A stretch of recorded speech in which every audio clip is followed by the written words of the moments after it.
LiSTNR production. Derrick McManus is a 40-year veteran of the South Australian Police.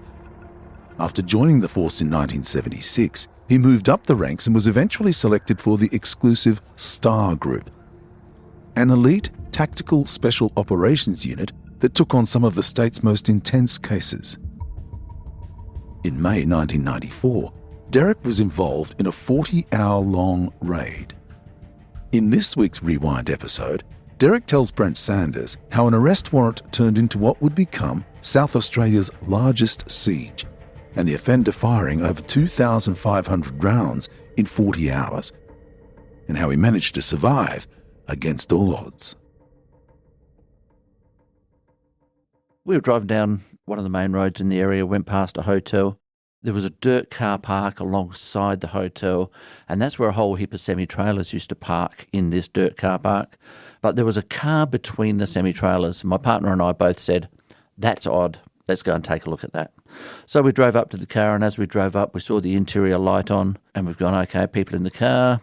Pulled up on the driver's side. My partner went to the driver, I went to the passenger. The passenger was a female. And as we approached the car and started looking at them and inside the car, we're both vigilant, very, very vigilant, which is a real bonus for us in this scenario. But we're looking at them, looking at the car, and we see some drugs on the centre console. And it's silver foil, a lighter, a spoon, a syringe, all those sorts of things on the centre console. And we've just glanced at each other. We didn't have to say anything. As you know exactly what your partner's thinking just by that glance. Instantly we say, we need to search this car and give them all the authorities to do that. And the female starts objecting straight away. No way, there's no way you're going to search this car. And I've given her the caution, if you hinder me, I'm going to arrest you. And she's still swearing and telling us we're not going to search the car. So I've said, you're under arrest. I've started pulling her out of the car. I've turned around, put one handcuff on her, and all I hear from the car is, "He's got a gun, he's got a gun." And that was my partner calling out. What had happened is, as I'd pulled the female out of the car, because she was sitting on the seat, but she was also sitting on a handbag, the driver has reached into the handbag and pulled out a pistol and turned and pointed it at my partner's chest and started pulling the trigger. Now, the fortunate thing for us is that that weapon was broken and they didn't realise it. It was a stolen weapon. They'd only stolen it that night, but he had been pulling the trigger. It didn't operate unless the gun had actually been cocked. The offender calls out to his girlfriend. She has climbed over the top of this wrestling match and she's cocked the gun. The gun is now operational. It will fire. Fortunately, I've just slipped my thumb between the hammer and the gun and held the hammer back so that it couldn't be fired. Now, that was an absolute bonus for us. We continued to struggle for about another minute and a half. And eventually other police arrived and he was disarmed, he gave up. I will have those memories and I will say, what if my partner hadn't done that? What if I hadn't done that? If it had panned out another way? I certainly know that if that weapon had been used, he had shot my partner, I have no doubt at all he would have turned around and shot me as well. No doubt in my mind, it's the way it would have played out. But I just prepare myself for that. Derrick, you had the capacity quite clearly to deal with an incident like that yourself, and that requires a real mental toughness. But of course, you go home at the end of that shift, and I think I'm right in saying, Derrick, you were married at the time. Correct. And you go home at the end of the shift, and now that's for want of a better word, that's an interesting discussion to have with a partner. You know, we were just chatting off air. There's not too many folks that come home after a day at the office and, how was your day? Well, my partner nearly got shot, so did I. How did that go with regards to, you're talking about it with your family and things such as that? I have a fairly relaxed approach to most of these things, never dismissive of the seriousness or the impact it's going to have on other people. But I always feel if we go in with hesitation and reservation and I've got terrible stuff to tell you, then the emotions go up immediately and the emotions are high before we even have that discussion. So I generally like to break into conversations like that in some way that causes relaxation of, hey, listen, I've got a story to tell you about what happened at work today. And then we got into the deeper discussion and her face dropped and it was quite emotional for her. But it was always a reality for us that this was always something that could happen. It's not something that we had actually discussed, and this is one of the things that it's something that police officers should consider more often, to actually have that conversation with their partner. If I get shot at work, what's the impact on you going to be? Because quite often we go, well, what's the impact on me? I'm the person who gets shot, blah, blah, blah. No, we have an impact on our family as well, our wife, our children, our team. And we've got to consider those impacts as well. And they are just as important as the impact on the individual. You spoke earlier, you used the term, I think, that hypervigilance, and that's something that is a necessary attribute, of course, policing, but it's also something that can weigh fairly heavy on the shoulders of some. We often hear, don't we, of returned servicemen coming back after active duty, and it's very hard to turn that hypervigilance off, and that can cause its own issues. After an incident like that, when you're back out on the street, you're back working, it sounds to me that you had a fairly, a very good way of processing this. Could I ask, did it increase that hypervigilance when you're back on the street, when you're approaching that next car as a general duties cop, that next turnover? Or would you say that you just continued approaching the job the same as you had previously? I'd love to be able to say that I kept on approaching the job as I did previously, but there is absolutely no doubt that this, and I don't remember it specifically, but I don't have any doubt it would have impacted me. The next time I approached a car, I would have been that little bit more cautious, that little bit more observant, looking differently. And when I move people around in the vehicle, I'd be more observant of what they're sitting on, what they're hiding, what's close to them. There's no doubt about that at all. I'm very, very fortunate that I have never, ever been dismissive of risk. I had a partner at the time, Sam Rashid, and he was even less dismissive of risk than what I was. So we were a perfect partnership. In fact, he was a partner that was so proactive that I was probably the best partner to work with him at the time, because I was of the same ilk. Many people were more relaxed and keener to have a lot more fun rather than serious policing. But there's no doubt his proactivity, his actions on the day are what saved his life, but also mine. Coming up, what it's like to be shot.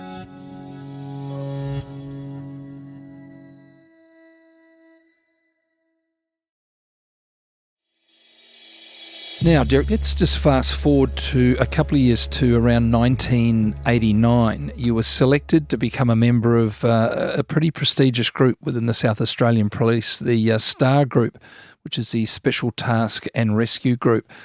Derrick, can you just have a bit of a chat to us about that selection process and the ongoing training as a member of that group? The STAR Group is a very hard section to get into. Every state has their own. Victoria has the Special Operations Group. New South Wales has Special Weapons Operations Section. Queensland has their own, and every state has theirs. And we are closely aligned with the military SAS. So at the top level of our performance, we are responsible for counter-terrorism. So if there's a terrorist incident in Australia, one of our groups will respond to it, and we will contain it if possible until the SAS come and take over it. So going into a section that's operating at that level, the selection process is extreme in the least. The physical intensity is huge, because what they're trying to do is wear you down physically so that mentally you can't second guess yourself. You have to perform instinctively, because we've all got this facade that makes us look pretty, makes us look good. We can look as if we're great leaders because we can think things through. How would they want us to answer this? They want to wear us down to the point where we don't even bother with that. If we're going to get angry, we're just going to come forward and be angry. So they want to see us at that level. So we were running, we were swimming, we were jumping, we were lifting things, we were climbing towers, we were abseiling, we were going into caving situations. They'll then throw you into shoot, no shoot situations in the middle of the night. Reasonably real scenario where we've got to make a decision, is this offender really going to be a threat to us or not? Now remember, this is with no sleep, virtually no sleep. So you're not able to think it through. This is just your instant reaction. Every time you're making a decision, it's got to be instant, but it's got to be fast, and you can't rethink it. What do they want me to do? No, this is just exactly how I act. They throw us into gas tents where the gas is so thick, and this is tear gas, and the tear gas back in the day was CS gas, and that just attacks anything that has moisture on your body, it attacks. So under your arms, in your groin, down your throat, in your eyes, this CS gas just attacks it. And you're throwing into a tent, which is just absolutely smoke-filled. You've got a gas mask on, you find the instructors, they say, take your gas mask off. Now tell us your name, your address, your names of your children, whatever it is, just so that you can be talking to see how you handle the gas. And you come out of there and you are coughing and you are spitting. And I remember the mucus, I would call it the mucus, was running from my nose down to the ground. It was just pouring out of me as I was trying to get this gas out. But as that was happening to me, one guy has come out of the gas tent and he has just gone into a military jog and started jogging about 15 metres and then flat on his face, ground up his face. So it played on his mentality and he wasn't able to manage that. And so there are those sorts of reactions that they're looking like. So it's just this absolutely intense course. Most people do it twice. Some people do it 3 times before they actually pass. Now, Derrick, you'd been on a member of the STAR group for around 5 years. There was an incident that you were called to. I'll call it a shooting. It's probably putting it mildly, in the Barossa Valley. This was involving a gentleman by the name of Tony Douglas Grosser. And this is an incident that you attended that is like probably no other that any other police officer will have experienced. Can you, Derrick, walk us through that, please? The offender in question, Grosser, we had been in 2 other operations with this person in the past. He was being investigated for fraud offences, and the first investigation would have been done by CIB detectives.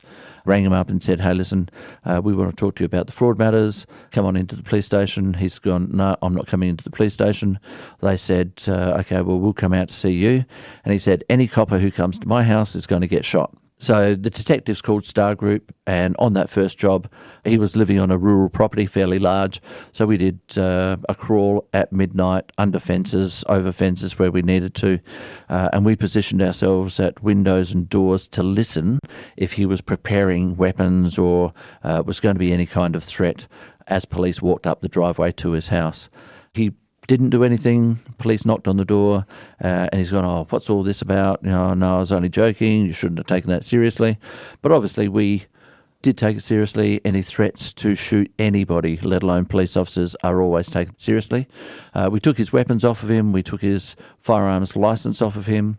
He was then appearing in court for the fraud matters. It got to a point where he was supposed to appear in court.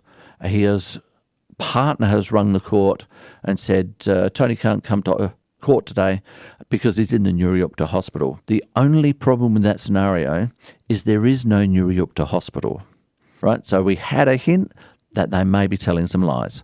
The courts have gone, okay, we're going to issue a warrant for his arrest. They contacted police. Police immediately defaulted to, we'll throw this to the STAR Group to go out and make this high-risk arrest. So we were given a very in-depth briefing. We went out to the Barossa Valley. We went to the house in 2 police vehicles and we approached the house. I was driving the front vehicle. Camera was in the back vehicle. You see us approach the house. We know that he is inside the house because we have one of our marksman observers or snipers sitting in the bush for about the last 20 minutes. He didn't have a weapon because there was perceived to be no need for the sniper to have a weapon. He wasn't there to shoot. He was there just to observe. And the main role of any sniper is to get into position without being seen, without being heard, and be able to report back information to the commander so he can better run the operation safely. So we had the sniper out there. We knew the offender was inside the house. We knocked. We called. There was no answer. Knocked and called again. Again, there was no answer. At this stage, I've gone down the side of the house. Our plan was to go through the front door of the house, but that was going to require opening a screen door with a screen door popper. Then we'd have to use a battering ram to go in through the heavy wooden door. I went down the side of the house to have a look at a glass sliding door because we'd be able to make an entrance through there easier, faster, safer, more efficiently, more effectively. As I got to within about 2 feet or 60 centimetres of that door, the offender started to shoot and I was his target.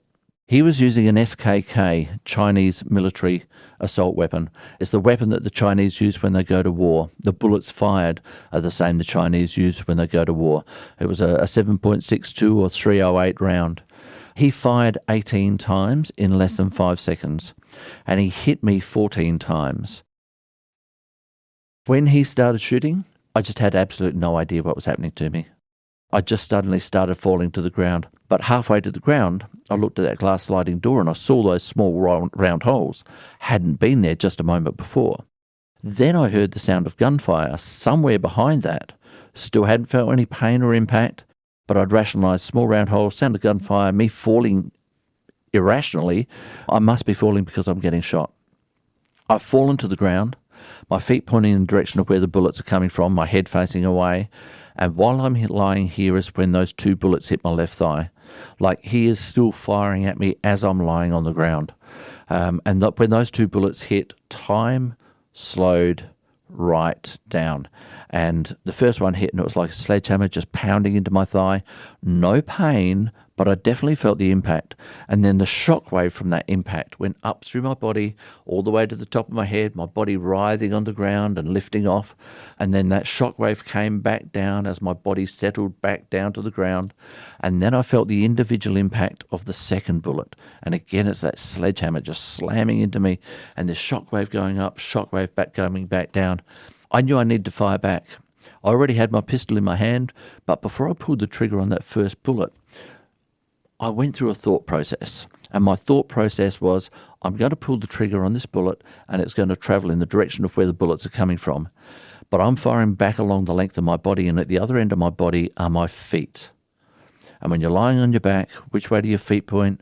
Up in the air. I knew that I had to get up just that little bit, just to shoot over the top of my feet. But I've got a flak vest on, I've got weaponry, I've got equipment. So my upper body is much heavier than my legs. And as I've lifted my upper body up, my feet have come up to counterbalance.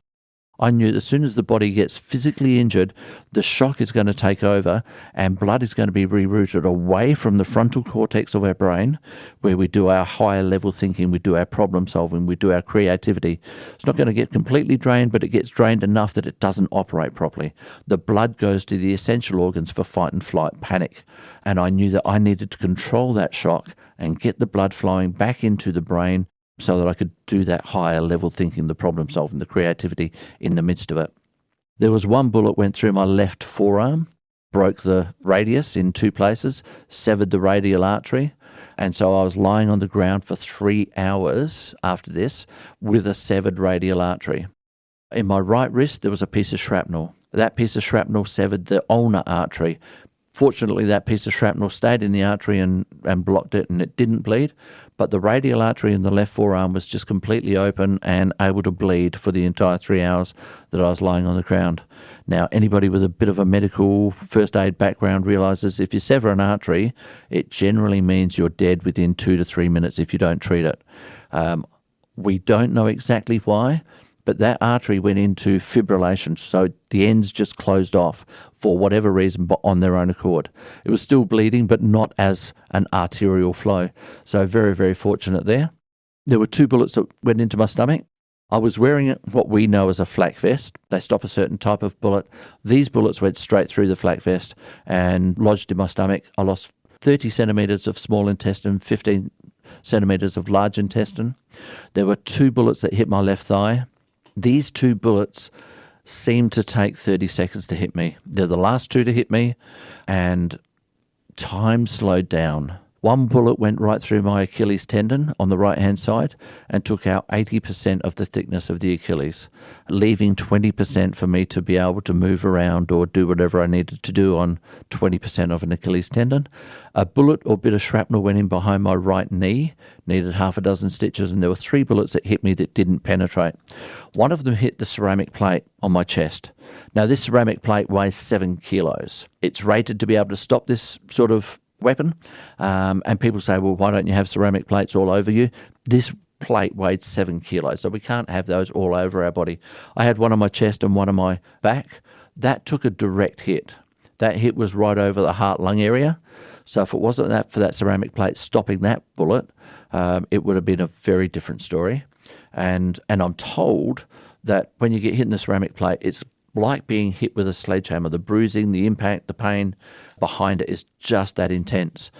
When I fired back, he stopped. I then rolled to my right a couple of times on full-length body roll. I managed to get to my feet. Despite the injuries to my left thigh, where I'd lost about 30% of the muscle, despite the injuries to my Achilles, where I only had 20% of it left, I was able to get to my feet and I staggered around the corner. Again, I still hadn't felt any real pain at this stage. I could see my left forearm. I could see bones were sticking out. The blood was dripping onto the ground, but there was no pain associated with it. Again, doctors can't explain to me why that is. Lots of different theories, possibilities, but they can't say this is definitely what it is. But I'd only walked about 7 or 8 metres. I started feeling weak through shock, loss of blood, the injuries, and I ran through my mind, it's possible that he is going to want to come out and try and shoot me and finish me off. And if he does that, I'm pretty much useless. I've got a pistol. I can't run. I can't move. But it suddenly hit me, and I called out as loud as I possibly could so that he would possibly hear it. I'm hit. I'm hurt, but I can still shoot. Now, whether he heard it or not, I don't know. It made me feel a lot better. But it was certainly to try and intimidate him so that he thought, okay, it's not going to be an easy target. And he certainly didn't come out. In this scenario, I've been on the ground for a long time now. I could feel my blood draining from my body. I could see it pooling on the ground next to me. I could feel my arms and my legs getting colder, getting weaker. Eventually, my blood supply got so low that my vision closed down, and I started passing in and out of consciousness for the last 15 minutes. And when my vision closed down, it went to this absolutely pristine white. Nothing else, just this absolute pristine white. And it started running through my mind, is this the white light that people talk about? And at that time, there were also 2 rifle shots fired from outside the house. And when I heard those 2 rifle shots from outside the house, I knew that was my mates from Star Group and they're on their way to get me. My vision had started closing down. I'd lost all my energy, but I heard those 2 rifle shots and instantly I had an adrenaline dump in my body and my vision came back up to absolutely perfect. I was passing in and out of consciousness because my blood supply was so low. But the boys got to be within 15 minutes of those 2 rifle shots. They came in under fire. They risked their lives to come in and get me. There is no 2 ways about it. Part of their briefing was, we don't know whether you're going to pick up Derrick or you're going to pick up a body. We don't know whether you're going to get shot and injured or shot and killed. And every one of those guys stepped up to the plate and said, I still want to go in. No question about it. They risked their lives. They picked me up. They got me to a medical retrieval team. The doctor and the ambulance officers, the nurses, they stood in direct line of fire for 10 minutes treating me while bullets were whizzing around their ears. One of my mates from Star Group walked up to Bill Griggs in the midst of it. Bill Griggs is the doctor, and we operated with him reasonably often, so we knew him well. He's walked up to the doctor, Bill Griggs, and he said to the doctor, don't worry about the shooter. Don't worry about the bullets. I'm going to stand between you and the shooter. If the bullets come this way, I've got a flak vest on, so I'm going to be all right, and so will you. Now, that's the sort of environment that I was working in. 100% confidence that my team were going to be with me as soon as they safely could. But people like that guy who became the bullet catcher for the doctor take it to that next level. And that's what we rely upon in the police department, is that our mates have got our back no matter what's going on. And we can't do the job we do without that sort of confidence in our teammates. Derrick, did it run for about 40 hours? So I was on the ground for 3 hours. The siege went on for 38 hours after that. Every member of Star Group available at that time was called in and working double shifts and all the rest of it. And this is where the selection course, where we were put under pressure without sleep and without food and all the rest of it, comes to the fore because that's exactly what happened in this job. The guys were out there in the cold, in the middle of the night, very little protection, but still had to be operational and fully focused. So it went for 41 hours all up. And he was continuing to shoot during that 41 hours. In the local paper people up to 3 kilometres away were saying that bullets went past their house or went through the trees and broke branches as he was firing. So bullets were going that far. That's how much the risk was. And in the end, we had negotiators, we had all sorts of people interacting with him, and eventually he gave up. He said, no, I want to give up. Star Group did move forward, went to the house and took him out of the roof in the attic area of the house and down a ladder and into custody, and he went to hospital with some minor injuries. The power, I guess, that you exerted over the situation mentally, no doubt played a major part in not only your survival, I would say there, but that long, hard road back through rehabilitation, because, as you said, so much of that is a mental battle, for sure. It was 2.5 years of very intense rehabilitation, and there's two sides to the rehabilitation. There's the physical and then there's the psychological. 2.5 years of physical rehabilitation, and there were highs and lows and tears and doubts and fears and frustrations and failures and successes and all mixed through, and it was really, really intense. But 2.5 years after being shot, I made a full return to Star Group on full duties with no restrictions. I went back to being a sniper, underwater recovery diver, and into the counter-terrorist role as well. Fortunately, there was never a terrorist incident in South Australia, so we never got to utilise that portion, but we trained for it.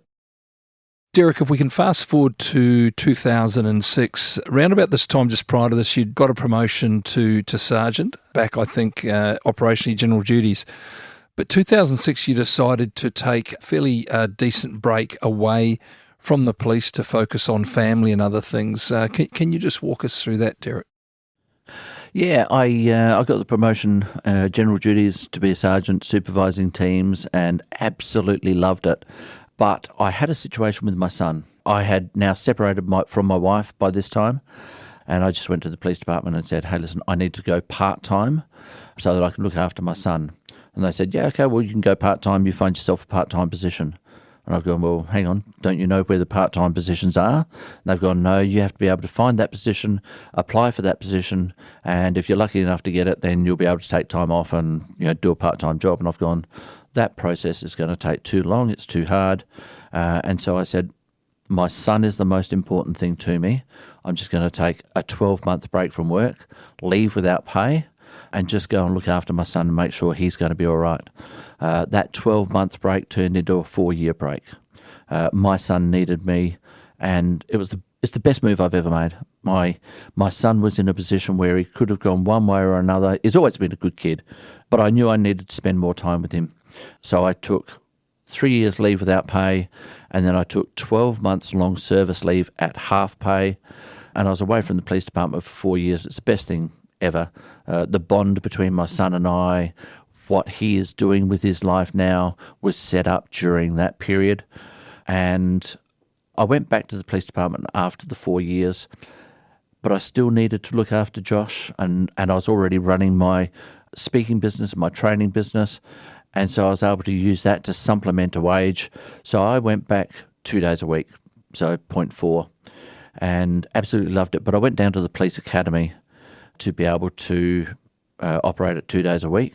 That's where I did find my part-time job, and I didn't have to share a position with someone.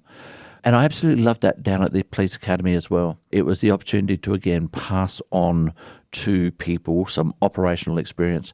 And it wasn't always the high risk, and it wasn't always the Star Group stuff. Sometimes it was just the insights of many years within the police department and looking at things logically and methodically and being able to pass on that ability to stay calm and rational in a scenario and get people to start thinking through their thoughts before they have to implement them. And absolutely loved it. But the time away, having time with family, keeping that work-life balance, it was essential for me, because if something had happened to my son and he hadn't turned out as well as he has now, it was always going to be a good kid. But I just feel that that input was valuable for me and valuable for him as well. And it's a time that I certainly don't regret. I did want to go on and get further promotion. I did want to go on and become inspector, superintendent, that time away broke that pattern, and I probably started looking at the police department a little bit differently after that as well. But family was the most important thing to me, and I don't regret one moment of spending that time with my son. Well, Derrick, can I just thank you so much for taking the time to join us for a chat? Yours is an absolutely incredible story, and I just want to thank you for walking us back through some of those aspects of your time in the job. And thank you, Derrick, so much for your service and just how generous you've been with your time here this afternoon. Yeah, thank you, Brent. And I thank you for your service in the job as well, but I thank you for what you're doing now. I've really, really enjoyed it. Thank you. That's all we have time for in this Rewind episode. If you know someone who loves true crime, recommend our series to them and check out our favourite clips. Search LiSTNR Crime on TikTok or Instagram. I'm Dan Mullins. Thanks for listening.